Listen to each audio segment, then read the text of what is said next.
মানবজাতি সৃষ্টির 50,000 বছর পূর্বেই সমস্ত মাখলুকের তাকদির লিখে রেখেছেন এবং সেই সময়ে মহান আল্লাহ তাআলার আরশ ছিল পানির উপরে। এই সমস্ত হাদিস থেকে বোঝা যায় মহান আল্লাহ তাআলা সর্বপ্রথম পানি এবং পানির উপরে আরশে আজিম সৃষ্টি করেন। এরপর কলম এবং লাউহে মাহফুজকে সৃষ্টি করেন, যেখানে কিয়ামত পর্যন্ত যা যা ঘটবে তার সমস্ত কিছুই লেখা হয়েছে। এরপর মহান আল্লাহ তাআলা আসমান এবং জমিনকে সৃষ্টি করেন।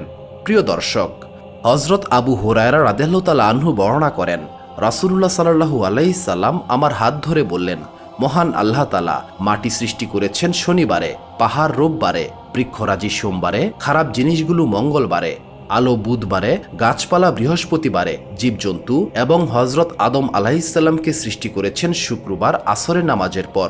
এই হাদিস থেকে জানা যায় মহান আল্লাহ তাআলা কিভাবে এই দুনিয়াকে সৃষ্টি করেছেন। হযরত আদম আলাইহিসসালাম সর্বপ্রথম